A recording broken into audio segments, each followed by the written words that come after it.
In my dream job, I got laid off.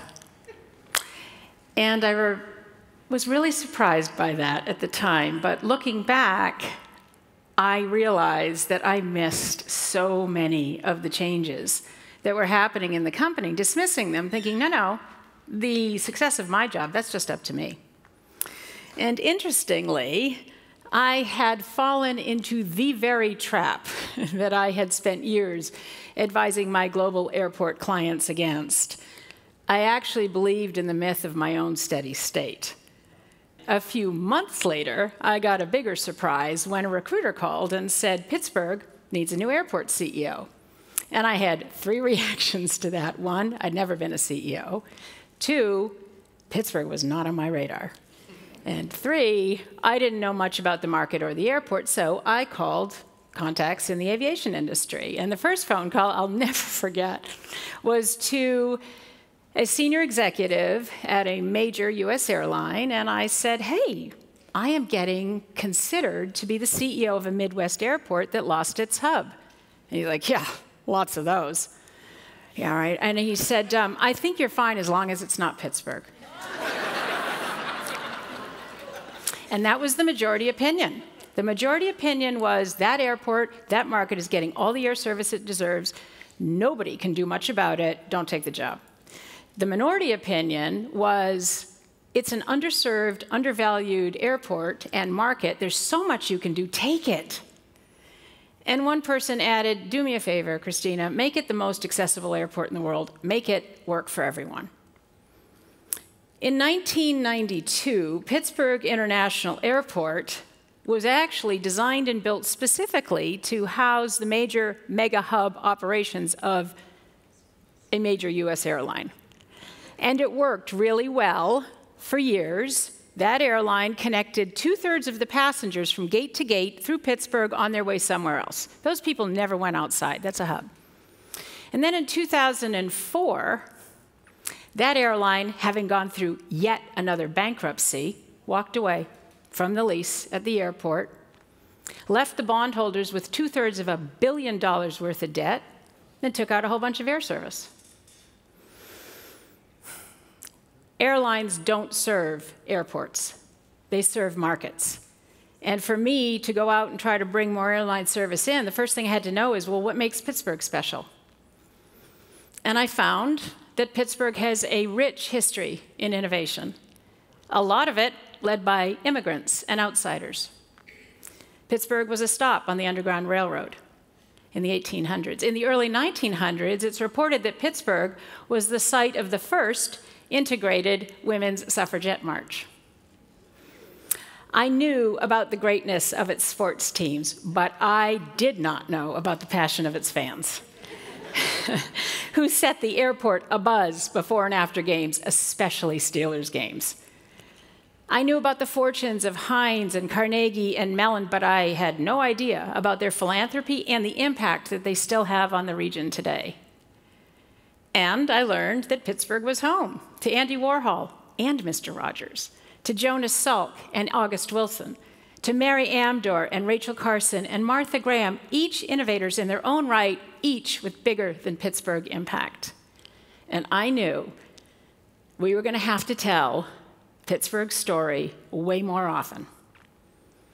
But first, I had to drive a stake in the heart of the hub. Because Pittsburghers thought, well, that's the only way you succeed. You have to be a hub, right? We have to bring back the hub. I said, no. The industry changed. And we're not going backwards. There's another thing we can be. The opposite of a hub is not a hub. It's an origin and destination airport. There's lots of great ones in the US, like in San Diego or Tampa or Portland, Maine or Oregon, pick one. That's where passengers get off the plane and they go into the community. That's an O&D airport. We can be a great one, I said. That's our goal.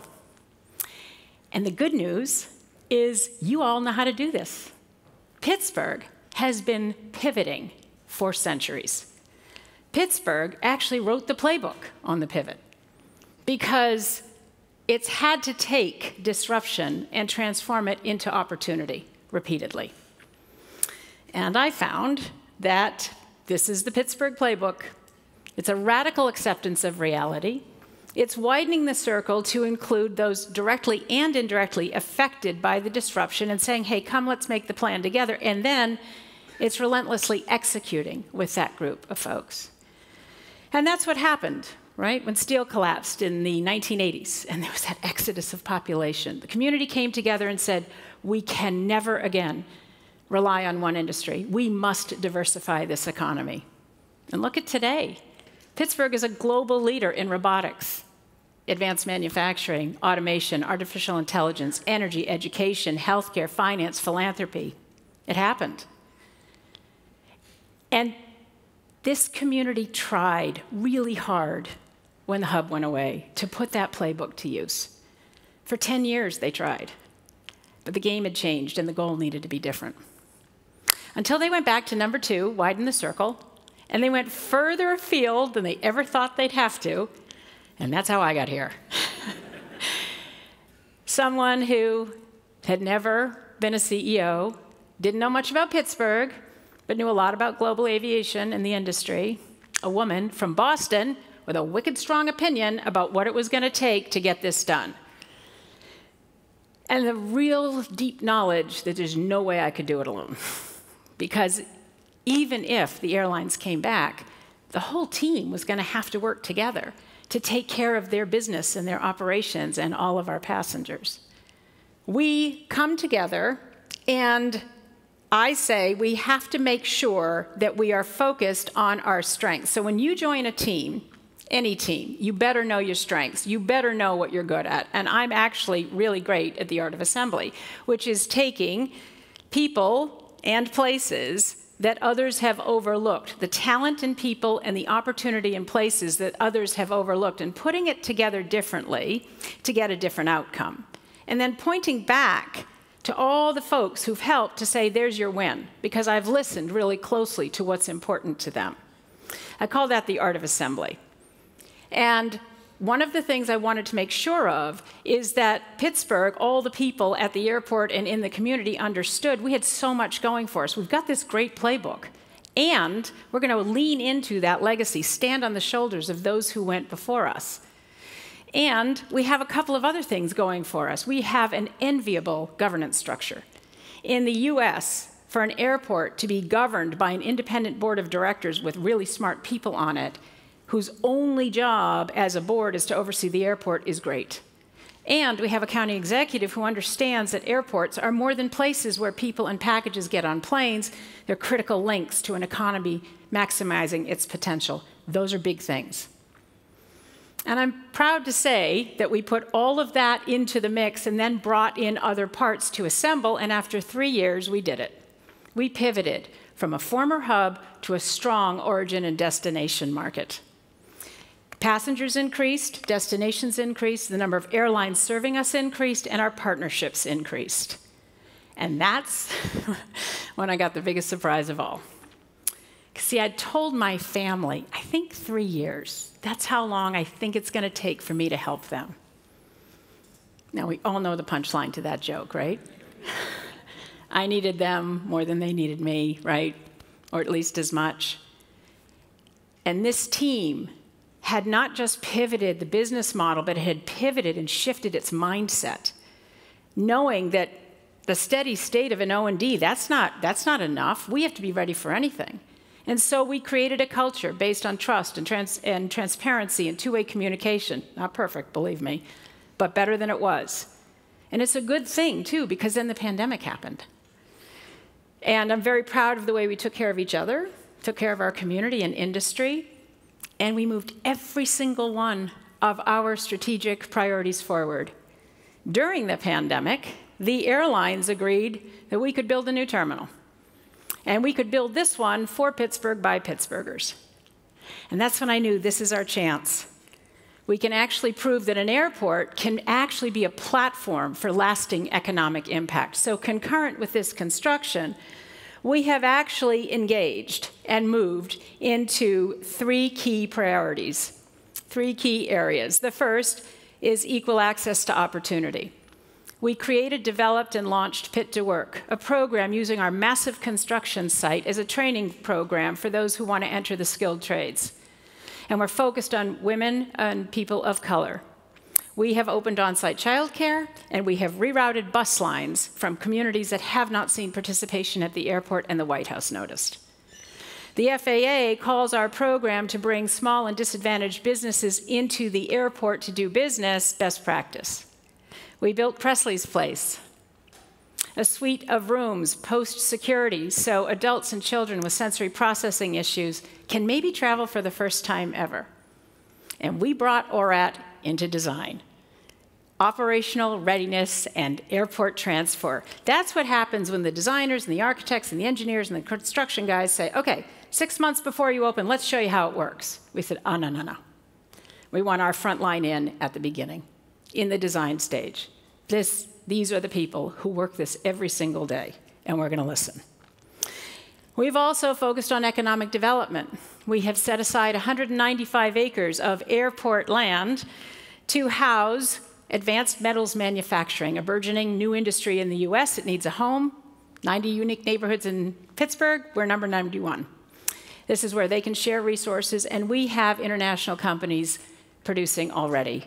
And we've also set aside 10,000 square feet of terminal space for the X-Bridge, which is a place to test materials and technology for not just our future, but the whole industry. And we went into the robotics community and we said, have you ever thought of aviation? No. Well, now they have, and we're making great things happen. And we have focused on, thirdly, on our public-private partnerships. We are the only airport in the country, and I think the world, that is off the grid. If the grid goes down, see us, the lights are going to be on. And we did it by focusing on a public-private partnership. We've created resilient infrastructure, and we have lowered our carbon footprint. Now, I'll tell you, none of this has been easy. There are a lot of people who counted us out completely, and they really wanted to be right. Some of them have joined us, bringing their talents and pieces of the puzzle to assemble, because we always have to be ready for something. We just don't know what it is. It's a cyclical industry. And I know that feeling of being an underdog, of change coming and having it not be welcome or expected or feel fair. And there's a very human instinct in those moments. I've experienced it in my career, I've experienced it in business, and there's a very human instinct to want certainty. Please, I want certainty. So we put things in these binary categories. They're good, they're bad, they're right, they're wrong. But you know what happens if we stay there. It's like trying to drive with the emergency brake on. Either you're stuck completely, or when you move, it's going to be sluggish. And so I would invite all of you leaders to take a page from our playbook, which we've updated, and you do not have to be from Pittsburgh, and you don't have to work at an airport to use it. Just remember, it's radically accepting reality. It is widening that circle. It's practicing the art of assembly, and it's relentlessly executing. And I'm going to leave you with one last thing, which is eyes on us, because the next pivot is coming faster than you think.